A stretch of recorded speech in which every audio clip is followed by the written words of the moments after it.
మన రాష్ట్రంలో జర్నలిస్టుల పరిస్థితి రోజు రోజుకు అగమ్యగోచరంగా తయారవుతుంది. అనేక సమస్యలు పెండింగ్లో ఉన్నాయి. గత ప్రభుత్వం పోయిన తర్వాత కొత్త ప్రభుత్వం కాంగ్రెస్ ప్రభుత్వం వచ్చి మన సమస్యలు పరిష్కరిస్తుందేమని ఆశించాం. 20 నెలలుగా ఎక్కడ వేసిన గొంగళి అక్కడనే ఉంది, కానీ జర్నలిస్టుల సమస్యలు పరిష్కరించబడటం లేదు. ప్రధానంగా ఎక్రిడేషన్. ప్రతి వాళ్ళు కోరుకునేది ఏంటంటే ఎక్రిడేషన్ కావాలని జర్నలిస్ట్ కోరుకుంటాడు. కానీ ఆ కనీస ఎక్రిడేషన్ కూడా 20 నెలలుగా, అంతకుముందు ఒక సంవత్సరంన్నరకు మొత్తం 3.5 సంవత్సరాలుగా కొత్త ఎక్రిడేషన్ లేదు. జర్నలిస్టులు ఎక్రిడేషన్ల కోసం ఆశగా ఎదురు చూస్తున్నారు. కొత్త వాళ్ళు వచ్చిన వాళ్ళు ఉన్నారు, పాతగా రెన్యువల్ కావాలనుకునే వాళ్ళు ఉన్నారు. ఇప్పుడు దఫదఫాలుగా ఒక 4-5 సార్లు దాన్ని ఎక్స్టెండ్ చేస్తూ రెన్యువల్ చేస్తూ వస్తున్నారు. ఇది అత్యంత విచారకరమైనటువంటి విషయం. రాష్ట్ర ప్రభుత్వం అన్ని సమస్యలను అడ్రస్ చేస్తున్నప్పటికీ కానీ జర్నలిస్టుల సమస్యను మాత్రం అడ్రస్ చేయట్లేదు. ఏ ఒక్క సమస్య పరిష్కరించబడలేదు. చివరికి ఎక్రిడేషనల్ కార్డులు కూడా లేవు. అదేవిధంగా హెల్త్ కార్డులు లేక కుటుంబాలు కానీ జర్నలిస్టులు కానీ అనేక మంది చనిపోయారు. ఇటీవల కాలంలోనే మేము లెక్కేస్తే ఒక 40-50 మంది జర్నలిస్టులు చనిపోయినటువంటి సందర్భాన్ని మనం చూసాం.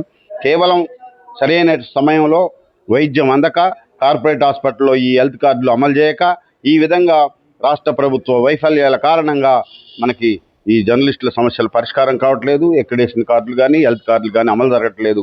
అందుకనే అనేక సార్లు మేము రాష్ట్ర సమాచార శాఖ మంత్రి, మన జిల్లాకు చెందినటువంటి ఖమ్మం జిల్లాకు చెందినటువంటి పొంగులేటి శ్రీనివాసరెడ్డి గారిని కలిశాం. ఒక 4-5 సార్లు కలిశాం. అయ్యా మంత్రి గారు, మీరు అందరికీ బాగా ఉంటారు, జర్నలిస్టుల మిత్రులుగా ఉన్నారు, మమ్మల్ని కూడా ఆప్యాయంగా పలకరిస్తున్నారు, కానీ సమస్యలు పరిష్కరించబడటం లేదని చెప్పాం. జిల్లా మహాసభలో కూడా అదే విషయాన్ని ఆయనకు గుర్తు చేశాం.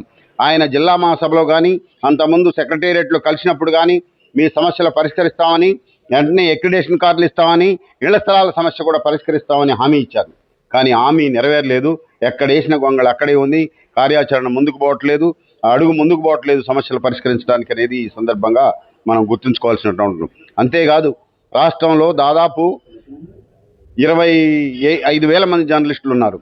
వాళ్ళకి కోత కోసి జర్నలిస్టులకి అక్రిడేషన్ కార్డులు ఇవ్వాలన్న ఒక ఆలోచన, దుర్మార్గమైన ఆలోచన ఈ ప్రభుత్వం చేస్తుంది.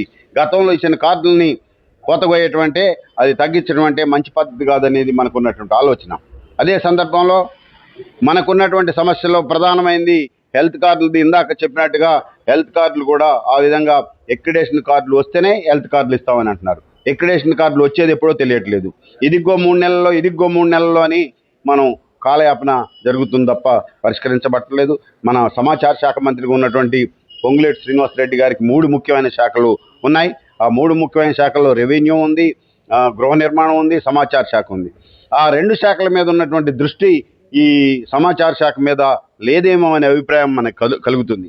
అందుకనే ఇప్పటికైనా ముఖ్యమంత్రి కూడా ఈ విషయంలో జోక్యం చేసుకొని జర్నలిస్టుల సమస్యల్ని అడ్రస్ చేయకపోతే జర్నలిస్టు లోకమంతా తీవ్ర ఆగ్రహం ఉంది. గతంలో కూడా ఆగ్రహం ఉండే ఆ ప్రభుత్వం పోవాలని కోరుకొని కొత్త ప్రభుత్వం రావాలని కోరుకుంది. ఫలితంగానే అనేక మంది జర్నలిస్టులు బీఆర్ఎస్ రాకూడదు, కాంగ్రెస్ పార్టీ వస్తే మన బతుకులు బాగుంటాయి, జర్నలిస్టుల సమస్యలు పరిష్కరించబడతాయన్నారు. రేవంత్ రెడ్డి గారు ప్రజల సమస్యలు వింటున్నారు, జర్నలిస్టుల సమస్యలు కూడా వింటున్నారు. పరిష్కారం దగ్గరికి వచ్చేవరకు శూన్యంగా ఉంటుంది. ఆ విధంగా కాదు, జర్నలిస్టుల సమస్యలను ఖచ్చితంగా పరిష్కరించాలి. పరిష్కరించకపోతే రాష్ట్రంలో ఉన్నటువంటి జర్నలిస్టులు ఏకతాటి మీదకి వచ్చి అవసరమైతే రాష్ట్ర సెక్రటేరియట్ని ముట్టడించడానికైనా మేము వెనకాడమని ఈ సందర్భంగా హెచ్చరిస్తున్నాం. జర్నలిస్టుల సమస్యలంటే ఆషామాషిగా చూడొద్దని, జర్నలిస్టులంటే ఈ ప్రధాన అంగంగా ఫోర్త్ ఎస్టేట్గా పిలువబడి గౌరవప్రదంగా ఉన్నటువంటి ఈ జర్నలిస్టు సమాజాన్ని హక్కును చేర్చుకొని ఈ ప్రభుత్వం వాళ్ళకున్నటువంటి సమస్యలను ఏవి మణులు అడుగుతున్నాం, మాణిక్యాలు అడుగుతున్నాం, కేవలం ఎక్రిడేషన్ కార్డు అడుగుతున్నాం, అదేవిధంగా ఇళ్ళ జాగా అడుగుతున్నాం, హెల్త్ కార్డు అడుగుతున్నాం. అంతకన్నా గొప్పగా ఏం అడగట్లేదు. వాళ్ళ పదవులు అడగట్లేదు, మాకు ఎమ్మెల్యే కావాలను ఎమ్మెల్సీ కావాలని అడగట్లేదు. ఈ విధంగా మనం మాకున్నటువంటి సమస్యలను పరిష్కరించండి, మీ పదవులు కాదు, మీ మణులు మాణిక్యాలు కాదు మాకు కావాల్సింది, సమస్యలను పరిష్కరించండి కోరితే నిర్లక్ష్యంగా వ్యవహరిస్తున్నారు. సమాచార శాఖ కూడా చాలా నిర్లిప్తంగా ఉంది. 4 వీళ్ళు మారిపోయారు, 4 కమిషనర్లు మారారు సమాచార శాఖ ఈ 20 నెలల్లో. అందుకని ఏంటంటే అది లేదు.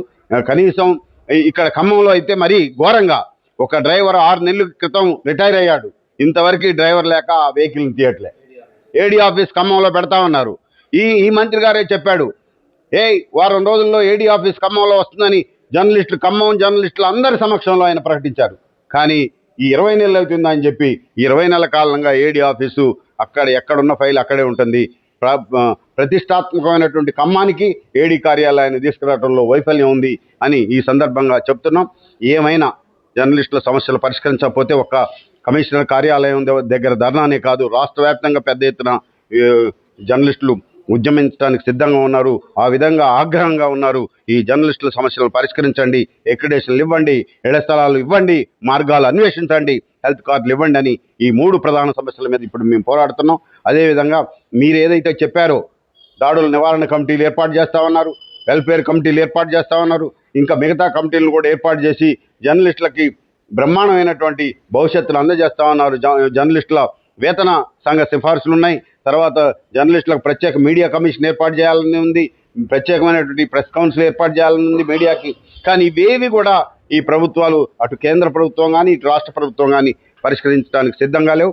పరిష్కరించాలని ఈ సందర్భంగా మేము కోరుతూ, ఇవి కనుక పరిష్కరించకపోతే రానున్న కాలంలో మరింత పెద్ద ఎత్తున ఉద్యమాలకి రాష్ట్ర ప్రభుత్వమే బాధ్యత వహించాలని ఈ సందర్భంగా హెచ్చరిస్తూ సెలవు తీసుకున్నాను. నమస్కారం.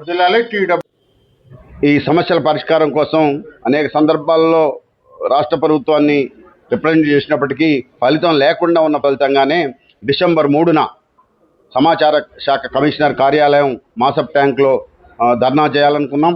ఈ ధర్నాకి రాష్ట్రంలోని 33 జిల్లాల నుండి పెద్ద ఎత్తున జర్నలిస్టులు తరలి వస్తున్నారు. మేము జిల్లాకి ఒక 30 మందో 40 మంది వస్తే చాలనుకుంటే అంతకన్నా పెద్ద ఎత్తున తరలేందుకు ముందుకు వస్తున్నారు. మేమే ఏర్పాట్లను ఏ విధంగా చేయగలమనే ఆలోచనలో ఉన్నాం.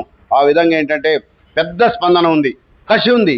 స్పందన కన్నా కూడా జర్నలిస్టులో పెద్ద ఎత్తున కసి ఉంది.